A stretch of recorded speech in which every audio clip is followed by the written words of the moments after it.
If you struggle to manifest, if you struggle to get the life that you want and deserve, this channel, Robustry, is a good place for you to start. Because that I learned was how the mind affects the body and also affects your reality. What you believe will affect your reality. Take these techniques, apply them to every aspect in your life. Doors open, entire lives would change. Incomes increasing. Situations completely turn around. Relationships get better. Hi, I'm Theo Thomas, and this is the Robustry channel. You're probably wondering, how is Robustry any different than other LOA channels? Well, to begin with, earlier this year, I was pre-diagnosed with Asperger's, and I had the test done because I have two children from two different wives who were diagnosed with Asperger's. And I, being the genetic connection between them, I realized that maybe I should be tested too. And, I look at it this way. You could have ASD, you could have Asperger's, you could also have OCD or PTSD, and I was diagnosed with PTSD as well. These are conditions that stay with you throughout your life. My point is not to talk about these different conditions, but that's why Robustry is different than other channels, because other channels, they just focus on manifesting. And I've done manifesting since, well, you do manifest in your entire life, whether you're aware of it or not. I have a tendency to take things very literally, as do a lot of people with Asperger's or ASD. And my point, again, is that I'm not here to talk about that. There's lots of channels that talk about that. And what I want to do is help people who have these conditions and for whom it can be difficult to do the manifesting, even if you do everything right. Or you might do, like I do a lot of times, overthink it. And then you're trying to figure out, why in the world is this not working? Or like, if I do a list, how should I do the list? Or if I do scripting, how should I do the scripting? And I can tell you from my own experiences, before I read any book on manifestation, I just did these things naturally, where I would make a list of things I was hoping to experience. And sometimes things worked perfectly fine, and other times they didn't work. And I couldn't figure out why, and I'd get really frustrated. Why didn't this work? Why didn't things manifest? Or maybe it manifested unbalanced, where some things happened and other things didn't happen. I guess I should tell you a little bit about my background. I started off my professional life, the first 1/3 of my professional life, I started off as a computer programmer and a data analyst. One of my pastimes was to study psychology. But by the time I was 28 years old, I got completely burnt out. I just could not sit in front of a computer day after day, week after week, month after month, year after year anymore. I had to be more active. But when I was born, I had a defective heart valve, and it limited the amount of physical activity that I could do. I mean, it wasn't like I was always lying in bed, but I did go through some periods in which I was very sickly, and I spent a good deal of my childhood in the hospital.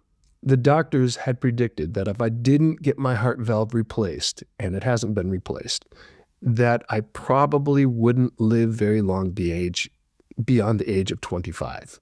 Because my mother, she wasn't overly protective, I did things. I got involved I tried to get involved in sports, had a few collapses in which the coach wouldn't allow me to stay on the team anymore. I got involved in martial arts. That was better. Anyway, long story short, when I was 19, I had an incident in which my heart completely stopped, and I had an NDE, a near-death experience, and that turned my life around. So I started to take things much more carefully. But by the time I was 28, I was so burnt out at sitting in front of the computer. I would look at other people doing things, and I would be like, I could do that. I could do that. Oh, but then my heart. So at age 28, I went back to school. And at the university that I was at, you had to take some sports courses. I decided that I was going to take it from a psychological perspective and apply the techniques and technologies that I learned in psychology. Because one of the things that I learned was how the mind affects the body also affects your reality. That what you believe up here will affect your reality. I decided, you know what? I'm going to apply this.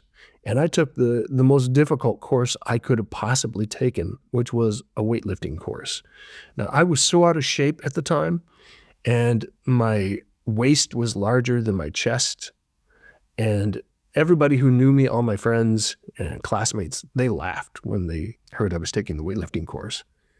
In addition to that, people who really knew me and knew my condition, they were concerned because of the strain it would put on me. I developed a course in the fitness center based upon training with the mind rather than focusing on how many sets and repetitions. And it was all about visualization. And the professor who was over the entire athletic course, he was so interested in what I was doing that he was willing to allow me to do something different than everybody else was doing.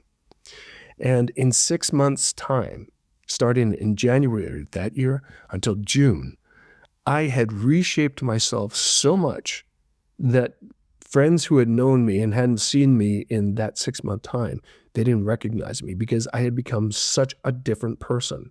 And I got so excited by it, by seeing what the mind could do over the body. And to me, it was just sort of like programming, because the brain and computers work with binary code. You know, your brain in the synapses, it's an on-off switch. Either there's something firing over the synapse or there isn't. Depending upon the sequence of the firing of those switches is how computers are programmed. It's also how you program your mind. I took this very seriously, and I was very interested in doing this professionally and helping people. So I became a certified personal trainer as well as a personal coach. And I got clients who were involved in the medical profession. And because of the way that my approach on this was different than most people at that time, I don't know if they've changed this now, but because I was focusing on the mind and I'd studied physiology, that was also part of the course, I moved out to Los Angeles from my home in the Midwest, and I ended up working for some exclusive fitness centers. I had a lot of professional people out there who I trained. Now, I'm not here to talk about fitness and training and all of that. I left that behind because there's so much egotism in that. Within about 6 to 7 years of doing this, I visualized my heart completely and totally healing.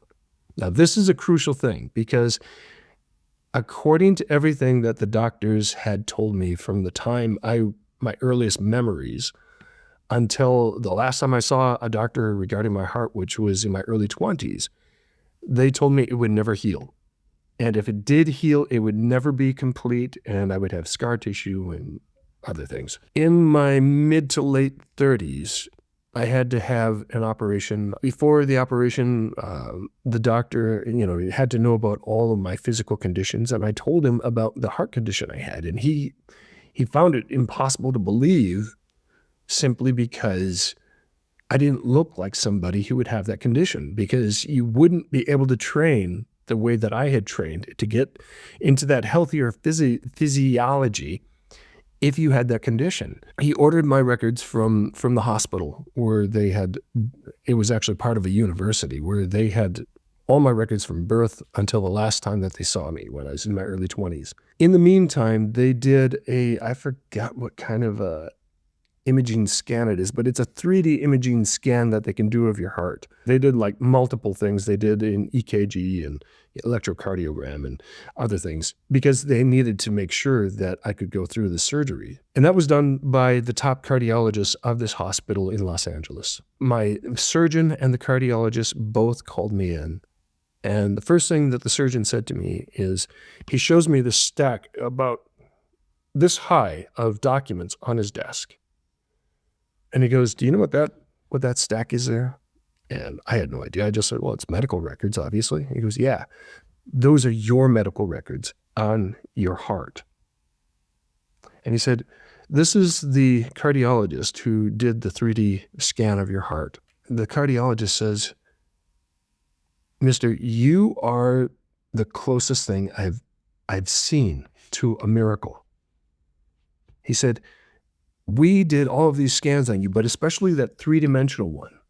And I expected that I would see a damaged heart valve, or I expected that I would see scar tissue. And he says, you have none of that. You've never had your heart valve replaced, which you were supposed to have done. You have absolutely no indication that you ever had that defective heart valve. In fact, it looks like you were born with a perfect heart. And he said, but this stack of medical records, these are of your heart. And he goes, I've read through everything there. You're not the person that's in that stack of medical records. He said, you're somebody else. So the cardiologist asked me, he goes, how did you do it?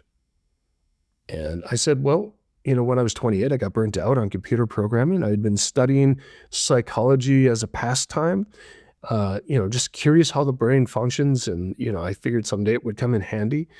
And I was using visualization. I visualized that my heart was healthy. And he said, but how did that work? And I said, well, there were times where I pushed myself too hard in the fitness center. I collapsed on the floor. People thought I was dying, or sometimes I would be completely unconscious. And I just, I had to be aware of when I was pushing myself too hard. And I said, were you aware that your heart had completely healed? And I said, well, I believed it was healing because I was getting stronger and I had better duration, but I still didn't overpush it. I would like you to teach me this because I would like to teach it to my patients. Techniques that I use were manifestation techniques. And I taught this to my clients in the fitness centers. Doors open for me. I had people who didn't just, drop the dress sizes or, get the extra muscles or anything like that, but their entire lives would change. I had clients take these techniques, apply them to every aspect in your life, and they would have their incomes increasing. They would have situations completely turn around in their life. They would have relationships get better. Some of my clients were top business people, and then they would invite me to give a speech before their company or at a seminar. I have over 20 years of experience with this. If you struggle to manifest, if you struggle to get the life that you want and deserve, this channel, Robustry, is a good place for you to start. There is a force greater than you, a force that is always with you and always listens to you and is willing to work with you. I'm Theo Thomas. This is the Robustry channel. Leave comments down below and ask me questions because I might make a video out of what your questions are about. And if you're not the one who has any of these conditions, maybe your life is all perfect and you're floating along on a creamy cloud, but I'm sure you probably know somebody who is struggling. So suggest this video or this channel to them. Thank you.